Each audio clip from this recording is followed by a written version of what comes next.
Welcome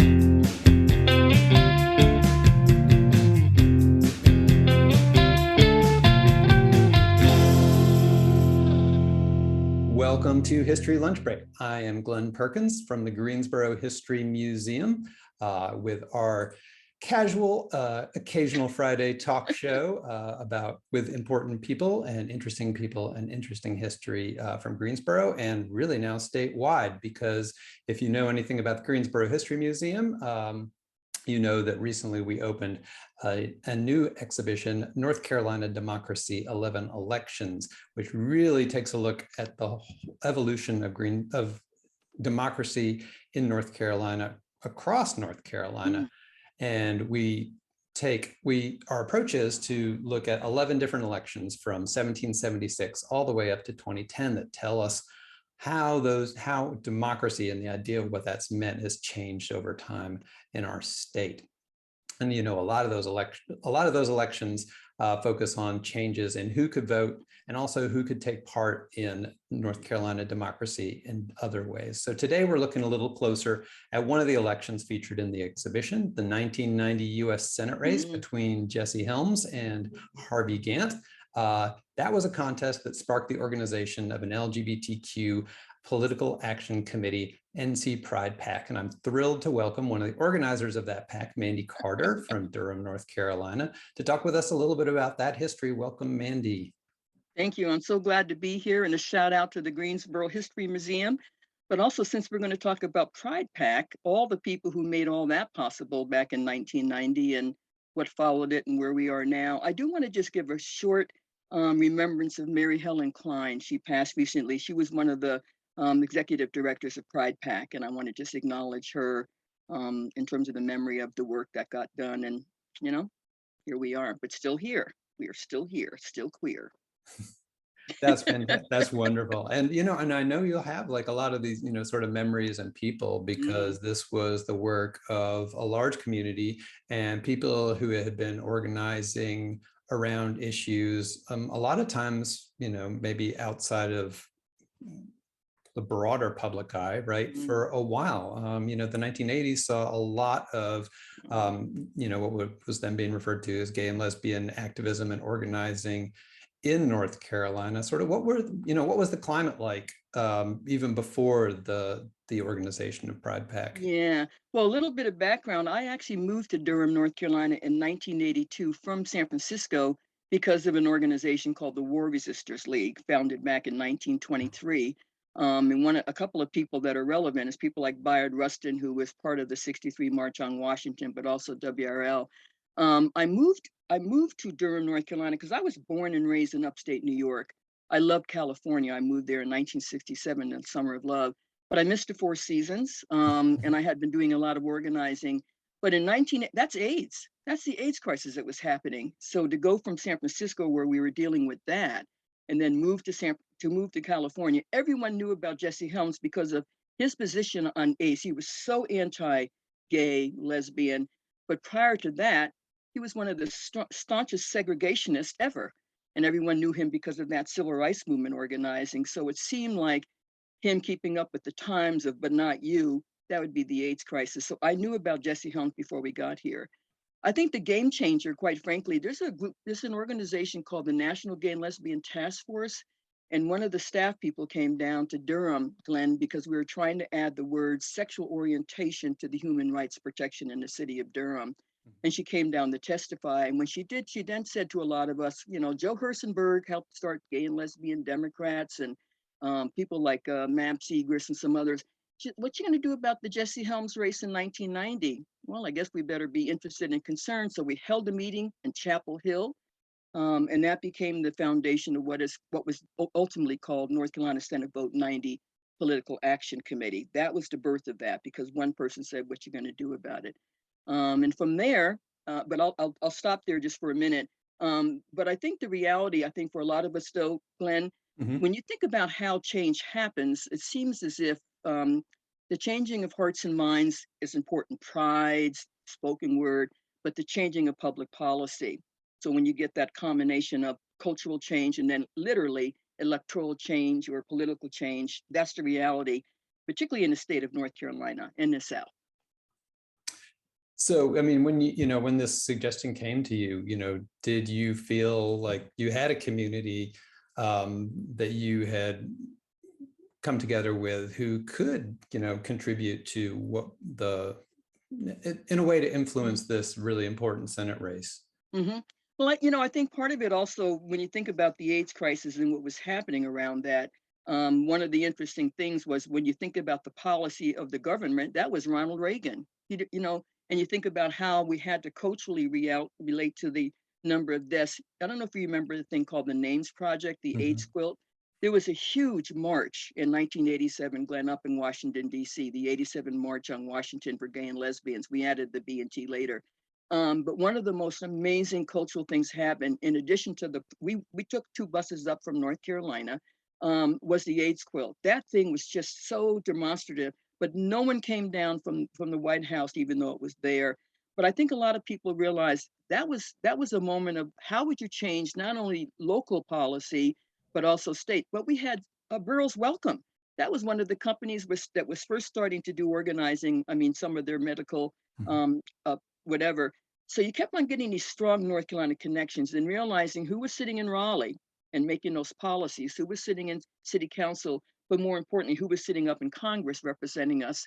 That then we made the connection. Yeah, then we had to figure out if we don't want Jesse Helms for 6 more years, now would be the time to organize around what we need to do to pull together an action or an activity or an effort to see if we can get him not elected for 6 more years.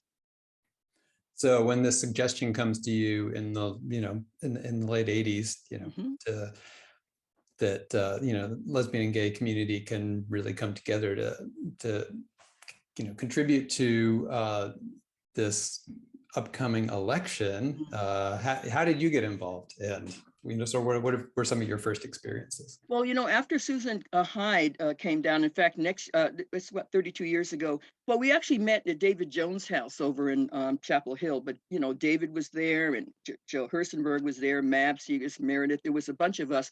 And we basically said, well, we already had some infrastructure, though. You had gay and lesbian Democrats, but then you had the Democratic Party that was also very, at that point, gay and lesbian inclusive. I think the question was the how and the where. I think one of the most important questions was what kind of political action committee could it be? Anyone who's going to do organizing, you form a political action committee. There's several of them, but you have to file with the Federal Elections Commission. And one of the things we found out is that if you're unaffiliated, you can raise and spend as much money as you want. You can endorse a candidate, but you can have no contact with that candidate. And at the time, there were several people wanting to run for that Senate seat. Mhm. Harvey didn't come on until late. Harvey Gantt didn't come on later. But that was a decision because, we had no money. We had no idea whether or not that would work. And I said, I was working with the War Resisters League at the time at 604 Chapel Hill Street. I said, I'm willing to try it and put some time and energy into it. The minute the word went out, bam, the money and the contacts and it was just extraordinary. I'm almost getting chills around it now because it was such a reaction. But the minute that Harvey Gantt, black man who had the audacity to think he would run Jesse Helms, it just went boom, national and international. In fact, one of the things that I was looking at, here's this like New York Times, the Washington Post, where Jesse Helms is coming from. You see that on there. Back in here, you have a poster of the Independent that says 24 more years of Jesse Helms. So you had like an automatically reaction of a lot of people who were concerned about not only LGBT issues, but people of color, women. But the response was extraordinary. And I had the good fortune to be among others who worked on that campaign for a full year here out of the 604 building here in Durham. I want to know a little bit too more about sort of, I mean, you told us a little bit about sort of what those restrictions on the on a political action committee. Were there things that you learned or bumps in the road sort of as you were trying to steer this, this ship? Was it kind of feel like a really new kind of Mm-hmm. vehicle for you, or did it feel familiar in other ways? Well, a lot of us just wanted to call it something against Jesse Helms, and we found out that you can't put the name of the person that you're trying to oppose.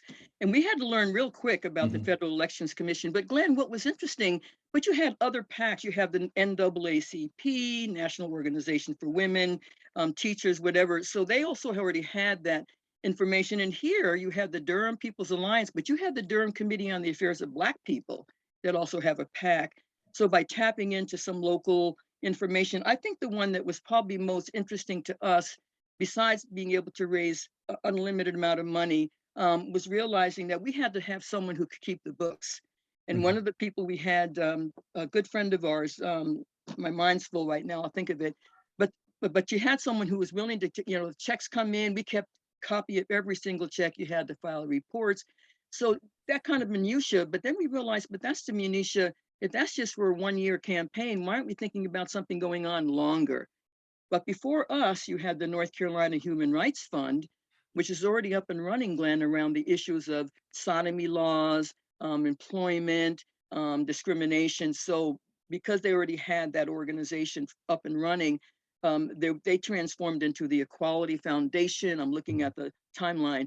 But then when we started Senate Vote 90 in 1990, when we realized we didn't want to just stop, then there was conversation about maybe that organization and Pride could get together. And then also you had, my mind's full, another work, but ultimately that all ended up being called Equality North Carolina, which we have now, which is behind me. But that was just two combinations of existing organizations and networks.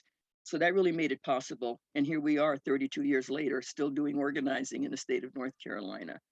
Yeah, I mean, I think it's sort of an amazing evolution and, deepening of a commitment of, a community to realizing its political, its influence as both, electorally, but also morally, ethically, in a lot of different areas throughout the state. I think, did you, I know when I was researching this exhibit, of course, I had to, looked at a lot of the, the Helps campaign materials, and they, pointed, a lot of what they pointed out was, that there was this influence coming in, from outside of North Carolina. And I think that was a lot of times, the success of the Helm campaign was to sort of take any opponent and say they're not like the rest of, that they're not like you, voter, not like the rest of the state. Were you sort of aware of that as, as outside money was coming in, or, how did you strategize in response to what the Helms campaign was doing? Well, one thing that became clear, Jesse Helms was going to go after us no matter what. He's always done negative. But one thing we realized, but it wasn't just us. But also remember, he took a lot of the attitudes that he had in his anti-segregationist days and just rolled it over. And particularly when Harvey Gantt ran as a Black man. And by the way, one of the most important things Gantt did when he ran was to say, I support the gay and lesbian community. I want to represent all people of North Carolina. That was a game changer, going up against someone who was so anti-gay. But I think, but Helms also, like, he was anti-women. I think one of the most important moments when we were sitting in a meeting and we were strategizing, we said, you know what, if we got every single gay and lesbian person and supporters, that would not be enough for us to win. We said, who else has a vested interest in seeing Helms not run? And then we got his voting record. Glenn, it opened up everything: anti-women, anti-people of color, anti-environment. And, by the time we got done, we said, this is the coalition of folk that we need to look beyond just the gay and lesbian issue in North Carolina. And that just expanded out to be, in fact, we have those same relations now, but just that part of that. And in fact, one of the things we have a fan behind us called Moms Against Jesse Magic. Mothers Against Jesse Helms, because they were talking about their gay and lesbian children, or someone had been, medically and because of AIDS or whatever issue. So you got different constituencies starting to pop up. But then they realized this is the most important thing. Helms has never run by large, 45% for, 45% against. It was that movable middle, 10%. And so when we realized, sadly, we even had some people who were gay and lesbian say, basically, my mother never voted for a Black man, put the race issue in there, and I never will either. So you could pretend with that. But because of that race in 1990, there was another gentleman watching that, Barack Obama, and thought, oh my goodness, if that's happening down 32 years later as the state of North Carolina, how that would impact other people of color running for office as well. yeah, game changer to say the least, definitely. Mm-hmm. If you're just coming into our conversation today, this is History Lunch Break, and my name is Glenn Perkins. We're talking with Mandy Carter about the history of the NC Pride PAC and LGBTQ political organizing in 1990. Anybody who, if you have questions for Mandy, questions about this history, feel free to put them into our chat. If you're watching on Facebook, you can put it into the Facebook comment, and we'll try to listen into that. So Mandy, of course, I mean, this was not, electorally a successful campaign. Gant loses to Helms, and Helms goes on to win, one more election. What was the, what was your reaction, as the team when as you're watching the numbers come in November, Yeah. 1990? In 1990, it's interesting. Well, in fact, by the time the election night came around, there was so much national news and local news, and there was a watch party where where Gant was going to be holding his watch party, and a lot of us from Senate Vote 90 went over there, and we were watching the returns as well. And I think one thing that really struck us, and this is just looking in like the rear view. That's why you have history museums, and looking back and reflecting. Even though Helms did not win that particular race in 1990. The work and the organizing that we did around it exists to this day. So if I can just give you one other quick example, when Harvey Gantt was running as the first Black man who also got to be mayor of Charlotte, the largest city in North Carolina, he shared this really quick story, Glenn, about how he and his wife were Black students trying to integrate Clemson University down in South Carolina. And he said that basically the president brought him into the room and then made this comment, no one really wants to integrate this campus, but you know what? I'm not sure there's much we can do about it because not only have we run out of time, we have run out of history. That last comment, that might not have been in the moment at that time, but history certainly has caught up and moved on. Not only have we run out of time, we've run out of history. That's exactly where we are right now, and which might explain all this pushback that we get. There's just almost like a kind of a causal effect. Whatever we need to do to stop this, I went and did a really short thing recently in high school. Jesse Helms, never heard of him. What? Is that good or bad, Glenn? I just wondered, like crossing of the Edmund Pettus Bridge, should we not remember that? Or do you rename something? But on the other hand, we have all the stuff because you're keeping it in the archives and we get to share the stories that we get to pass that on, but then generationally look at where do we go from here, lessons learned from 1990 in that race. Yeah, I mean, I think from the point of view of our exhibit, it certainly was a question as we are considering which are these important elections to talk about. And a lot of the ones we wound up picking were, very difficult elections. They were, 1990, they were 1950 with the race between Frank Porter Graham and Willis Smith, who was an avid segregationist. It was 1898 and the sort of white supremacist uprising and massacre in Wilmington. There were very serious moments that I think in some ways can be seen as very dark parts, but I think they also tell a story of continued work that comes out of defeats and the sort of tenacity and to kind of keep pushing things forward, or in a direction where more people have access to the vote, have access to being able to participate in the political process. So, I mean, as you kind of reflect on that time of 1990 and thinking ahead to, where issues are now maybe, or where politically speaking, LGBTQ organizing and kind of political sensibility is, can you draw, connections between the 1990 and today? Oh yeah, and I do, and I have one other quick thing to show you. I was sitting here thinking, Glenn, it took 223 years to get our first Black woman U.S. Supreme Court Justice, 106 years to get our first Black woman mayor of Durham, but then the audacity of Shirley Chisholm, but the audacity of who? Fannie Lou Hamer. I went to this conference in 1988, prior to 90, And I think people had talked about, if you're going to talk about organizing, particularly women didn't have the right to vote. People of color, we came here bought and sold. So you had a long legacy of how hard and how much we had to organize, but then you get to see the fruits of your labor. So that said, I think I think currently this is what I'm struck by. Demographically, Glenn, look where we are compared to where it was before. Right now, women are the numerical majority in this country. We didn't have the right to vote. We do now, and we're trying to pass the Equal Rights Amendment. Um, people of color also didn't have the right to vote, but you saw the struggle that we had to do with that. Same thing.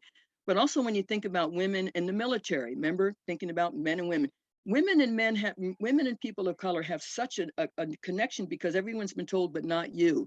That's all changed now. People of color by 2050 will be the majority population, keeping in mind who was indigenous to these lands. But the most exciting one I like to know right now, Glenn, is who may be listening to this. 18-year-old to 40-year-olds now outnumber us post-war II baby boomers. I think there's like 72 million of us. That's that intergenerational notion of what we can getting done. So when you talk about hearts and minds, public policy, the power of the vote, we've got some big elections coming up, but also just whether or not people think that change can happen from just cultural change, or people realize the combination of both is going to be important. It's not either or, it's a both and, in my opinion. I think the future looks great. We've got midterms coming up, but we cannot get anything done without these college campuses. There's no way. But we can't get everything done because of people like you who document the history to remember where we came from, where we are now, and what the potential is going forward. So I'm very optimistic in terms of what it might be. And don't go by one election thinking that might make the decision. It doesn't work that way. It might be more of the long term, consequential. But now we're on the brink. I mean, really, 223 years for the first Black woman Supreme Court justice. Same thing, all that. But there's a lot of good news happening as well within the community. And a shout out to Equality North Carolina. I mean, that's the group that now exists. And a shout out to a lot of, can I use the term ally political action committees, ally groups that makes this all possible, both and. We need each other for this. Yeah, so as you point out, Equality NC now are sort of took on, a couple of groups came together, including the Pride PAC to, to sort of be the contemporary Equality NC, which is, I think, just a huge organization and hugely influential right now in the state, especially with the 2010s issues around transgender issues and non-discrimination, those continuing municipal non-discrimination ordinances. Yeah. And questions like that. Do you see other issues sort of being these vanguard issues for LGBTQ, political organizing today? I do, and I was just sitting here thinking of another group of people that need to be included, the lawyers. I'm thinking of Lambda Legal, Remember, one of the biggest things that kept on getting in our way, Glenn, was those sodomy laws. We had them, and nothing could get done. But then you had Lawrence v. Texas, and that was a game changer with Lambda Legal, overturning that sodomy law. I think the other thing really important, my understanding is that sometimes you win on like you might win on a county or state level. How do you win on the federal level? Game changer was Edie Windsor, had a lesbian, and she took it to the Supreme Court. And in 2013, she won, but the same Supreme Court also just all but gutted the Voting Rights Act. My big concern is when we have people splitting out between, I'm good, I've got my thing, I can get married now, I can be in the military. But what about those who are still dealing with the issue and not looking at it as if I got mine and we're okay? I think right now the number one key thing is employment. You can now get married, you can be in the military, you have jobs in terms of a lot of people in North Carolina having like what's it, inclusion, but there's no national protection for employment. So the Employment Non-Discrimination Act, so that continues to be, but who's that directly impacting most? Women and people of color, gay and lesbian, bi, trans. So I think maybe one of the things that I appreciate out of all that is that it's important to be in each other's conversations, not only in English, but the access to lessons learned, but then how do we collectively, what's the word, do coalition politics, but also culturally as well. And definitely generationally, it's going to have to really be that important, in my opinion. what that could be. Yeah. Yeah, I think so many intersections going on, as you point out, and Mm-hmm. not just always the ones, that we maybe think about, but gender, race, and sexuality, but also, like you said, language and class and education and other kinds of things. It's all part of, as we look back at this history of, the work that you did. It's really interesting to see all these things come together. It reminds me, you had some pictures, and Sarah, who's working in the background, Oh yeah, right. I think can bring up a couple of your I'll get some of commentary. the images you shared with us. And you can maybe kind of talk us through a little bit of them. So here you are on the cover of The the Advocate. Advocate, the National Advocate, Mm-hmm. in 1990. How did that happen? Well, because Jesse Helms was the #1 conversation, and so in addition to us organizing around what was happening in North Carolina, I'm looking at this. It's also the time when you had the Human Rights Campaign that was being organized. But I think out of the each one of the people talked about how much money they were raising for whatever their local issue was, and I'm looking at like Hillary Rosen. I mean, my goodness, she was like working at the Human Rights Campaign at the time. I knew her really well. You got Chicago, some of the people organizing. In fact, right now, Glenn, there's a thing called the Equality Federation. So every single state seems to have an equality group, LGBTQ Mhm. plus Two-Spirit, same gender loving. But each one of these had a story of what they were doing in their local communities to raise the funds in order to do the organizing politically, culturally, and have the resources to do so. But the Advocate carried this story. Jesse Helms was on almost 2 or 3 covers, and one of them had him covered with like a lipstick, because he was such a homophobic person. But no, that was great. That was like 32 years ago. That was the Advocate. A lot of people covered it. Time magazine covered it. New York Times, local. It was a big story internationally because of. And remember, Jesse Helms was the head of the Senate Foreign Relations Committee. And so the longer he was there, the more power he got. But I love this cover. I still have that. It's in the Sally Bingham library over at Duke right now as well. Hmm. Mm-hmm. Yeah, and I think you talk that sort of makes me wonder the amount of connections that you had with other organizers in different Mm-hmm. states, because you're talking about a politician who's got Mm-hmm. tremendous national influence, but the voters who are picking him, of course, are the voters of our state. Mm. The is there, he's obviously going to represent his constituents, but Mm. those ripples between the around the policies in the Senate are going to affect everyone. Did you really reach out and work to cultivate contributions and help from organizations around the country? Oh yeah. I like I said, once the word went out that was happening, all eyes were on the state of North Carolina.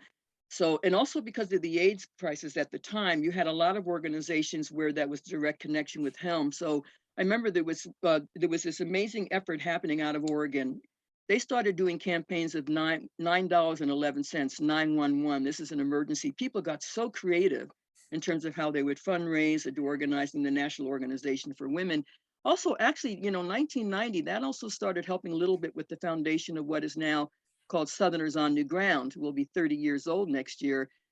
So whatever people did, just in terms of this particular election, it wasn't just this one, it was long term. And the other thing that happened, I was really struck that you had a lot of national media coming in. I remember Andrea Mitchell's, who's now like on MSNBC. A lot of people were trying to cover this because it wasn't just about the state of North Carolina. It was his impact on other policies that were happening in terms of national politics and policy. Oh, my mind's full. I was sitting here thinking about, oh, I know. I think the game changer one, because he was so negative, there was this thing called the White Hands ad. And we have a copy of it. In fact, it's in the archives, but it opens up with, you needed that job. And it's a white hands crumbling up like a employment kind of thing, because they had to give it to a minority. The minute we saw that ad, we said, boy, this is going to be a game changer, not for the good. But in the long run, that ad actually ended up helping us more when we realized that if you're going to try to put white male versus women, white male versus people of color, rural, whatever, there was a lot of implications. So at the time, what looked like not a good thing in an interesting kind of way ended up being a motivator. And I think we keep on seeing that example over and over again. And you saw the ads when, what was it, Mike Dukakis was running and someone did an ad about the Willie Horton ad. I mean, when you go negative, like we're seeing somewhat now, you have to look at that and figure a lot of it's just, in my opinion, desperation. They're going to try to do the most anti-race, anti-LGBT, anti-women, whatever it might be. But the demographics are shifting, but also more importantly, we have more in common to work together. Don't be putting ourselves against each other, right? And then the reality of how you actually run a campaign, and, you know, and college campuses critical, people of color critical, indigenous, it's all connected. And artists like the person who did this wonderful this graphic, we don't know, I think it was someone from Greensboro, by the way, a good friend of ours who's passed, but there's a legacy to this. I'm just almost near tears around it, but I'm glad that you have that museum. It's going to be open till when? 2024? Yeah, the North Carolina Democracy Exhibition is going to be up into 2024. So anybody who is from outside of Greensboro who wants to come visit and check us out, the museum is open Tuesdays through Saturdays 10 to 5 and Sundays 2 to 5. Admission is always free. So we'll be continuing through programs and other activities to explore different aspects of those elections and kind of go deeper into those 11 different contests. And we've got a great group of scholars and historians and advisors who've helped us with the exhibition, and we're working on some podcast material again to go out with interviews with people talking about issues or talking about things like the legacy of that hand with a political scientist from Western Carolina, and lots of things happening here at the Greensboro History Museum. So it looks like we're out of time for today. Including, let's go back one slide, including one thing we're doing, I guess just next week, if anybody is in town.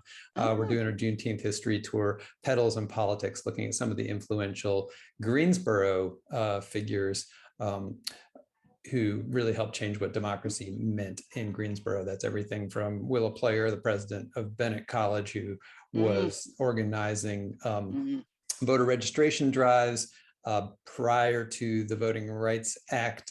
Some of the politicians like Dr. William Hampton, the first African-American member of Greensboro City Council, Zoe Barbie, the first woman and African-American county commissioner for Guilford County. So we've got a lot of their histories and their connections to East Greensboro. We're going to be joining our friends at Bicycling in Greensboro to be pedaling around to a few of those sites on June 18th. So if you bring your bike, you can join in on the pedaling. Bring your bike and pedal along with us, and that is going to be totally free as well.